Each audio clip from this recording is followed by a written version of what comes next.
Bonjour tout le monde, bienvenue à une autre capsule de politique américaine. Aujourd'hui, nous allons faire l'exercice que tant d'entre vous appréciez, c'est-à-dire nous allons regarder l'état de la course entre Mme Kamala Harris et M. Donald Trump. Nous sommes aujourd'hui au moment d'enregistrer cette capsule le 6 septembre. Il y a beaucoup de choses qui se sont passées. J'ai fait des capsules différentes là-dessus parce que je me rends compte que les capsules sont très longues quand je mets tous les événements plus la carte électorale ensemble. Alors j'ai décidé des espacer un peu plus. On se concentre aujourd'hui sur la course seulement, les sondages. Alors je commence souvent par cette statistique qui est quand même importante, qui est la moyenne des preneurs au pari. Vous allez me dire pourquoi on commence par ça, mais c'est parce que c'est un indicateur de gens qui sont plus informés que la moyenne, assez informés pour parier sur la question de la présidence. C'est souvent ça dans les paris sportifs, là où les preneurs au livre mettent la cote, c'est souvent une des meilleures façons de prédire ce qui va se passer. Donc, à l'heure actuelle, très intéressant, Trump en avance par 3 points dans cette moyenne. On voit ici, vous voyez peut-être au bas de l'écran, la ligne rouge qui a monté pendant que Biden descendait. Ici, c'est où M. Biden s'est retiré. Kamala Harris est arrivée. Puis là, elle s'est mise à remonter. Elle a passé par-dessus Trump. Puis là, on disait, ça y est, c'est parti. Mais là, ils se sont recroisés 2 fois. Puis là, Trump est part dans l'autre direction. Donc, ça vaut ce que ça vaut. Je ne veux pas nécessairement en faire plus que ça. Mais là, je vous invite sur le site 538, qui est un site extrêmement intéressant, que je trouve aussi très fiable, parce qu'il fait une agglomération de toutes les maisons de sondage. Il accorde un certain score à chaque maison de sondage. Aux États-Unis, là, il y a plus de sondages que vous pouvez imaginer. Là. Il y a des centaines de maisons de sondage. Il y a beaucoup de sondages tous les jours. Donc, on ne peut pas simplement faire la moyenne des derniers sondages, que souvent, il y a des sondages pas fiables qui viennent polluer. Donc, on y va avec le caractère prévisible des sondages. On les compare élection après élection, comme je vous ai souvent dit. Il y a des élections aux 2 ans aux États-Unis, des élections aux 2 ans à la Chambre basse dont les mandats durent 2 ans. On élit un tiers du Sénat qui ont des mandats de 6 ans et on élit le président une fois sur 2 lors des élections biannuelles. Donc, ça fait beaucoup, beaucoup d'élections et les maisons de sondage sont mises à l'épreuve. Et le modèle se trouve à donner un meilleur score et on tient compte de la moyenne en fonction du côté récent, de combien était l'échantillon et la réputation de la maison de sondage. Donc, ça vaut beaucoup plus que juste regarder 1 ou 2 sondages. Souvent, la marge d'erreur est trop grande. Donc, quand on fait de l'agglomération, on a bien meilleure idée de ce qui se passe. Et ici, vous voyez, il y a une avance qui se maintient du côté de Kamala Harris, qui est de l'ordre de 3,1 %. Ça, c'est au national. Mais, comme je vous l'ai souvent dit, c'est très important que vous compreniez ceci. On ne se présente pas à la présidence aux États-Unis au niveau fédéral. On se présente à la présidence dans chacun des 50 États et ce n'est pas un scrutin universel, c'est plutôt un collège électoral. Chaque État se voit donner un certain nombre de grands électeurs et il suffit d'emporter l'État par un vote ou plus et on se fait donner 100% des grands électeurs. L'autre candidat reçoit 0. Alors, c'est comme ça qu'on arrive avec des situations où quelqu'un comme Donald Trump, quelqu'un comme George Bush va perdre le scrutin universel, mais remporter la présidence parce que le fait que la Californie, par exemple, vote démocrate et vote très, très démocrate, on peut voter à 100% pour George Bush. Pour Kamala Harris du côté de la Californie, c'est l'État le plus populeux des États-Unis, mais ça ne change pas plus quelque chose que si seulement 51% ou 50% plus 1 des gens avaient voté. Donc, ce qu'on voit souvent, c'est ça, c'est que le vote républicain est distribué dans les régions. Le vote démocratique est concentré dans les villes. Alors, parfois, ça donne des distorsions, comme on va le voir. Donc, je commence avec les États qui sont absolument garantis. Alors, les élites côtières, comme les appellent les républicains, vont voter démocrate. Même chose ici pour le Maine. On apprend que dans le New Hampshire, un courriel des provenant de la campagne de Donald Trump a révélé que Donald Trump concédait le New Hampshire. On ne souhaitait plus tenter de se faire élire. On allait déplacer nos fonds ailleurs. Donc, je clique sur les États de la côte Est. J'oublie souvent New York, le New Jersey. On a ici, voilà, le Rhode Island. On a le Maryland. Et du côté républicain, oups, ça, c'est pas le cas. L'Idaho, le Montana, le Wyoming, le Dakota du Nord, le Dakota du Sud, le Nebraska, le Kansas, l'Oklahoma, l'Arkansas, la Louisiane, le Missouri, l'Iowa, le Mississippi, l'Alabama, la Georgie, on en reparle, la Caroline du Sud, le Tennessee, le Kentucky, l'Indiana, l'Ohio, la Virginie occidentale, l'Alaska est républicain, parce que l'Hawaii est fiablement démocrate. Même chose pour le Minnesota, l'Utah, terre des Mormons, est républicaine, tandis que le Colorado est démocrate, le Nouveau-Mexique, un des États les plus démocrates. Le Texas, qui, malgré les efforts des démocrates, c'est très serré au Texas. C'est plus serré qu'on pense. Hein. C'est peut-être 5 ou 6 points d'écart seulement au Texas. D'ailleurs, pour le plaisir de la chose, je vais quand même vous le montrer. Ça va vous confirmer pourquoi que je fais la chose que j'ai dite. Alors, vous voyez, ça se resserre au Texas, mais on est quand même à 4,4% d'écart. C'est assez pour mettre le Texas de ce côté, parce que vous allez vous habituer au fait que c'est très serré aux États-Unis. Alors, 4 points, c'est comparativement beaucoup et en même temps pas beaucoup. Regardez la Floride et ses 30 grands électeurs. Les États les plus populeux sont la Californie en premier, le Texas en deuxième, la Floride en troisième. Et dans le monde relatif des États-Unis, évidemment, l'État de New York, très populeux, comme vous en doutez. Mais après ça, on arrive à l'Illinois, 19, et la Pennsylvanie, 19 également. Donc là, on a, disons, la version un peu plus élargie des États. C'est pour ça qu'on voit souvent, les candidats sont toujours dans les mêmes États parce que tous les autres États sont à peu près garantis. Si on prend la Floride, c'est quelque chose que j'ai attiré votre attention la dernière fois là-dessus. Je souhaite le refaire. Vous voyez, 4,6 points, là, c'est pas beaucoup, OK? C'est pas beaucoup, puis c'est très, très coûteux de mettre des annonces en Floride parce que c'est un État populeux et les marchés médiatiques coûtent très cher. Mais à 4 points d'écart, je vais le mettre à Donald Trump pour l'instant. Mais là, ce qui avait beaucoup surpris les gens, c'est que quand on regarde le score au Wisconsin, au Michigan, en Pennsylvanie, la Pennsylvanie, c'est très serré, mais c'est un peu moins serré qu'on pourrait le penser. Si on regarde bien, regardez bien le Wisconsin.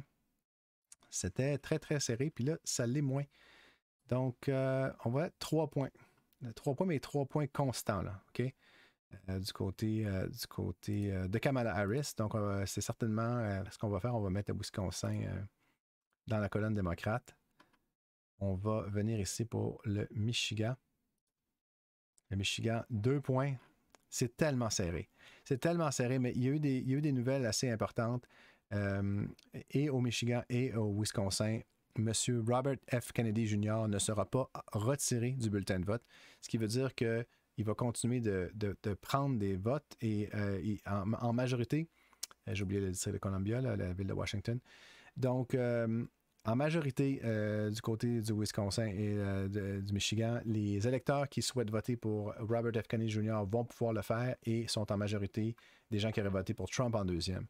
Donc, on peut mettre ces deux États. Et là, vous voyez la situation dans laquelle ça place Kamala Harris, parce que je vous informe que le seuil requis pour gagner l'élection, c'est 270 grands électeurs. Alors, c'est là que quand on parle de chemin, vous entendez peut-être souvent des pathways puis des chemins, c'est par contre, quels sont les États que Kamala a besoin de remporter pour remporter l'élection? Alors, on voit que Kamala, si elle allait chercher la Pennsylvanie, elle aurait exactement le score nécessaire. Je vais juste vous montrer qu'est-ce qui se passerait. Vous voyez, même si Trump emportait les autres États, on serait 268 à 270. Donc, elle n'a besoin que de la Pennsylvanie. On remet ça, le statu quo ex ante. Donc, la Caroline du Nord. Voici les États. Donc, on va les passer un par un. On va voir si on est capable d'avoir une certaine clarté, mais vous allez voir que c'est extrêmement, extrêmement difficile. Donc, l'Arizona, qui a voté pour Joe Biden la dernière fois, présentement, c'est à moins de 1% d'écart. Donc, les sondages les plus récents, Patriot Polling, avec un nom comme ça, c'est pas quelque chose qu'on peut vraiment trouvé fiable. Du côté de CNN, on donnait un avantage plus 5 à Donald Trump avec 682 likely voters qui sont différents des registered voters. Alors, les électeurs enregistrés, c'est des électeurs qui sont sur la liste électorale, mais qui n'ont pas nécessairement l'intention de voter. Peut-être oui, peut-être non. C'est un peu 50% le taux de participation aux États-Unis, donc la moitié de ceux-ci risquent d'aller voter, tandis que quand on a 800 likely voters, là, on a des gens qui ont dit « je vais aller voter ». Donc, on voit quand même le net result ici, là, cette colonne-là. Là, c'est rouge, rouge, rouge, rouge, rouge, avec un peu de bleu. On peut voir plus de polls. Quand je vous dis qu'il y a beaucoup de sondages, regarde la quantité de sondages. Mais on voit que ça reste pro-Trump et on va se fier à l'indicateur. Mais vous voyez, 0,5%. Alors, quand on dit que c'est serré les élections aux États-Unis, c'est ça qu'on veut dire. On donne Arizona à Donald Trump. OK? Allons voir le Nevada, mais le Nevada, à toutes les fois qu'on le regarde, c'est vraiment spectaculaire à quel point c'est serré. Je viens ici voir le Nevada. 0,5 points. Extrêmement serré. Quand on regarde le détail, encore Patriot Polling, je ne me fierai pas là-dessus. CNN donne Harris par 1 point. Il y a des enjeux. La communauté latino est très influente. Il y a aussi la communauté des peuples autochtones qui a pas mal de votes en Arizona. Donc, extrêmement, pardon, au Nevada. Extrêmement serré et la communauté autochtone, pardon, c'était en Arizona. Donc là, présentement, on avait une avance de 0,6 pour Harris. Donc, par souci de cohérence, on va lui donner de Nevada. Il va nous rester la Georgie avec la Caroline du Nord et la Pennsylvanie. En Caroline du Nord, de façon assez importante, je crois que Robert F. Kennedy Jr. N'a pas été retiré non plus. Donc, ils vont encore prendre des votes à Donald Trump. Quelle est la situation? 0,6%. Commencez-vous à comprendre à quel point cette élection s'est serrée? On a beau dire toutes les mauvaises nouvelles qui se sont abattues sur Trump, toutes les bonnes nouvelles qui se sont abattues sur ceux qui ont poussé la campagne de Kamala Harris. Regardez, c'est par moins d'1%. Et ça bascule l'entièreté de l'État. Donc là, Trump est à point, mène en Caroline du Nord. Donc, où est-ce que ça nous laisse 257 à 246? Alors, Harris doit l'emporter dans un de ses États. Trump doit l'emporter dans les 2 États. Donc, allons-y avec la Georgie. Georgie qui a voté pour les démocrates la dernière fois. Et où est-ce qu'on en est? On est à 0,5. Un avantage minuscule pour Kamala Harris. Et on voit là comment c'est plus 1, plus 1, plus 2, plus 2. Alors, c'est à l'intérieur de la marge d'erreur statistique. C'est au point que ça ne vaut pratiquement pas la peine d'être mentionné, mais ça vaut la peine d'être mentionné qu'on est à ce point serré. On regarde la Pennsylvanie. 0,8% avantage pour Harris. Donc, oui, je vais lui donner là. Et ça donne à Harris une avance une victoire de 292 contre les 246 de Donald Trump. Mais vous avez vu, chacun de ces États se décide à l'intérieur de 1%. Chacun de ces États ici, là, tous ceux que je viens de cliquer. Alors, comme j'ai souvent dit, puis là, même si on voulait rajouter ces États, c'est quand même serré ici. Je rajoute la Floride pour faire mon taquin. Le Texas était à l'intérieur de 4 points. Le Texas ne va pas voter démocrate, mais si on mettait tous les États qui étaient à l'intérieur de 4 points, on aurait un peu plus ce portrait. Je me demande, par exemple, si on va chercher le Maine. Ça fait longtemps que je n'ai pas regardé le Maine. Non, tu voyez. Plus 17, 28, 5, 5, 5, 2, 2, 4, 21, 20. Alors, tu sais, alors c'est ça. Donc, ça, c'est la carte élargie.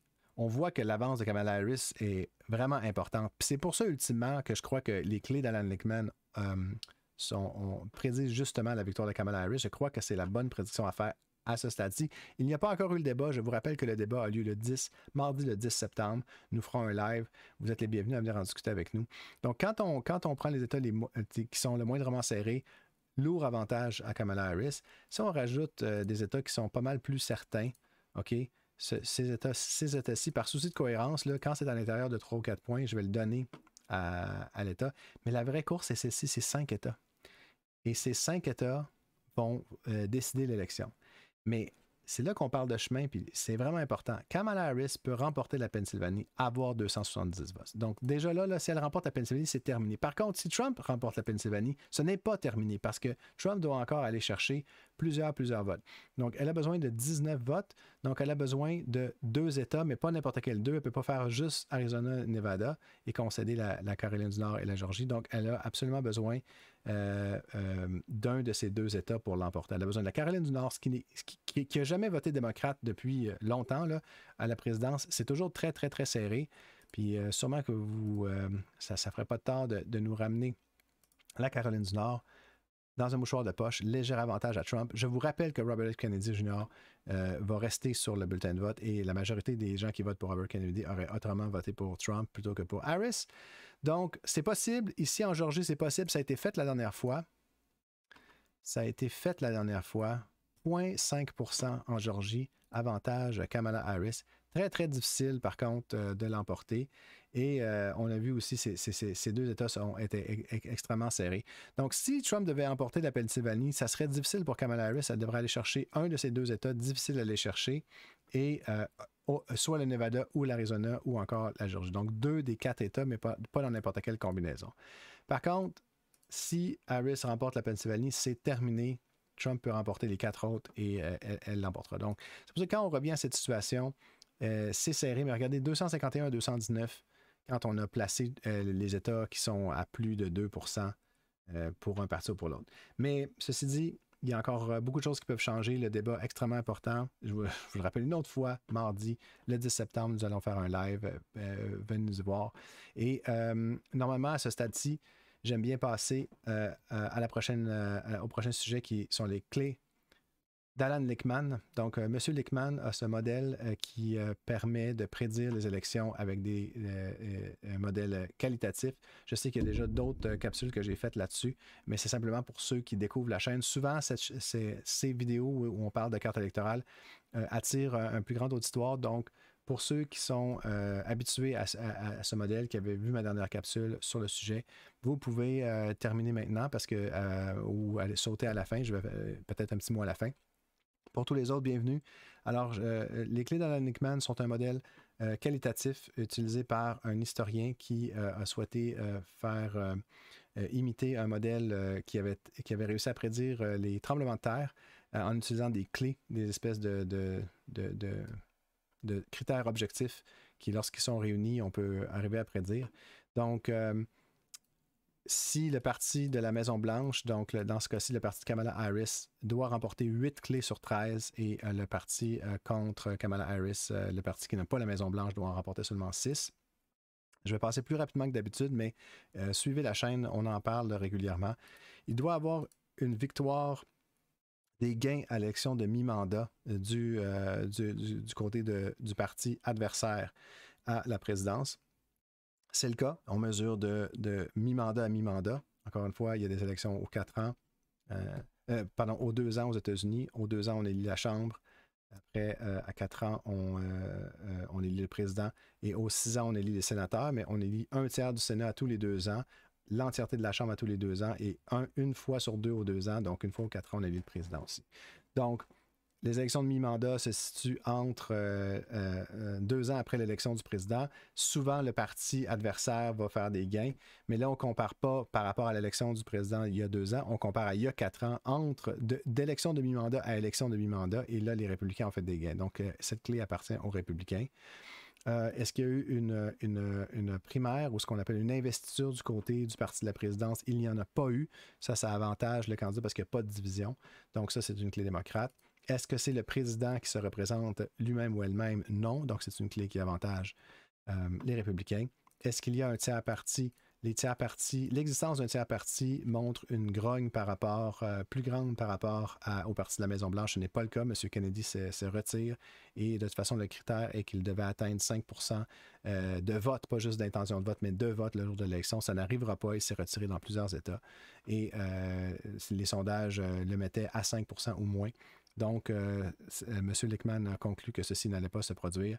Est-ce qu'il y a une économie à court terme forte, voulant dire une absence de récession? Oui, c'est le cas, car nous ne sommes pas en récession et il est impossible que nous le soyons au jour de l'élection, car une récession requiert 2 trimestres de croissance économique négative consécutifs et le dernier trimestre a été positif. Donc, lorsque les nouvelles économiques tomberont pour le 3e trimestre, à la fin du mois de septembre, il n'y aura pas la possibilité que nous soyons en récession, simplement un trimestre de croissance négatif, mais ce n'est pas parti pour ça de toute façon. Bonne économie à long terme, critère objectif qui est la croissance économique pendant le mandat qui se termine était plus grande qu'en dollars constants que la croissance économique des 2 mandats précédents ensemble, et c'est le cas. Donc, il y a eu une meilleure croissance sous Biden que sous Obama 2 et Trump 1. Y a-t-il un grand changement de politique depuis le dernier mandat?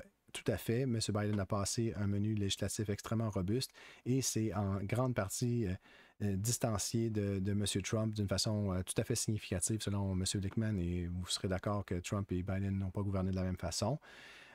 Est-ce qu'il y a de l'instabilité sociale? On s'attendait peut-être pendant la convention démocrate qu'il y ait des manifestations, voire des émeutes, mais ceci requiert des émeutes violentes et une grande instabilité civile qui n'est pas rencontrée. Alors, M. Lichtman a conclu que non, nous ne sommes pas dans cette situation-ci.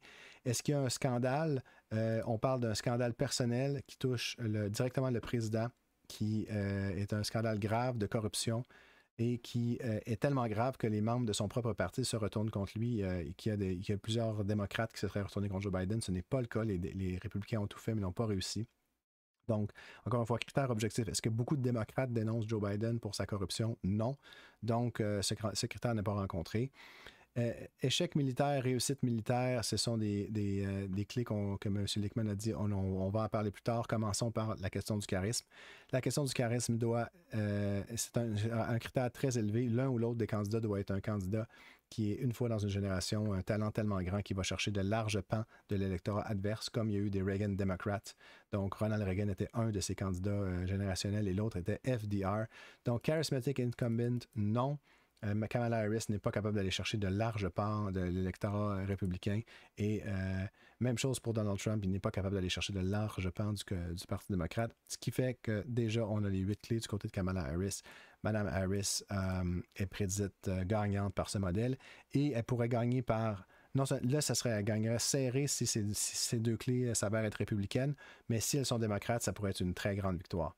Le potentiel de la carte électorale, c'est de donner des grandes victoires aux grands électeurs, alors que c'est très serré, de la même façon qu'il peut y avoir une autre distorsion qui est la personne qui remporte le scrutin universel peut perdre l'élection parce qu'elle a réuni moins les grands électeurs. Donc, on prédit du côté des clés que ça va être une victoire de Kamala Harris. Maintenant, est-ce que ça va être une victoire serrée ou une grande victoire? Ça va dépendre de... est-ce qu'il y a eu un échec militaire? Alors, on voit la guerre à Gaza comme un échec militaire.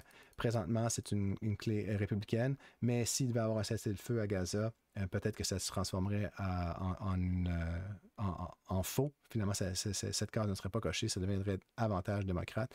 Et est-ce que la guerre en Ukraine est un succès? Pour l'instant, les gains que l'Ukraine a réussi en Russie donnent un certain avantage à la Russie. Alors, voilà la façon dont M. Lichtman conclurait cette clé. Il a fait la prédiction cette semaine. Kamala Harris l'emportera. Donc, si on regarde le modèle qualitatif, les clés d'Alan Lichtman ont atterri sur une prédiction Kamala Harris l'emportera. Si on regarde l'avantage dans la carte électorale présentement, on voit un avantage à Kamala Harris. Si on complétait les cases telles qu'elles devraient l'être, on arriverait avec ce résultat. Kamala Harris l'emporterait. Donc, c'est l'état de la course aujourd'hui. Je tiens à vous dire merci d'être là. N'hésitez pas à partager avec vos amis cette chaîne. Je vous remercie pour tout le soutien. Nous allons bientôt passer, ou avons déjà passé 2000 abonnés. C'est émouvant parce que ça fait moins de 2 mois que la chaîne était même lancée. Donc, il y a eu vraiment beaucoup de soutien. Les gens sont emballés d'avoir un endroit où s'abreuver d'informations politiques sur la politique américaine et aussi en discuter. Donc, je vous invite à mettre dans les commentaires, est-ce que vous êtes optimiste par rapport à la victoire de Kamala Harris ou pensez-vous que tous ces modèles, tous ces sondages sont faux et qu'en réalité, c'est M. Trump qui va l'emporter? Alors, j'ai bien hâte de vous lire. Et là-dessus, je vous souhaite une excellente fin de journée et je vous dis à la prochaine.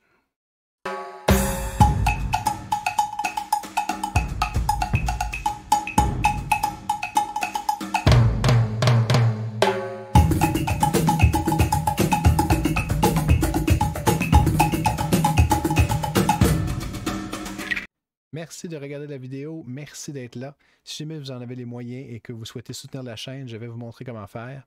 Vous venez à l'une des descriptions d'une de mes vidéos. Vous voyez ici le petit lien de la politique américaine expliquée, juste au début de la description du vidéo. Si vous cliquez dessus, ça va vous amener à cette page qui vous permet de devenir membre, super membre, ami de la chaîne, pilier de la chaîne, patron au sein de la chaîne. Ça dépend des niveaux de soutien. À partir de ami de la chaîne, j'avais créé un groupe Discord dans lequel les amis de la chaîne, on pourra discuter de politique ensemble à longueur de journée.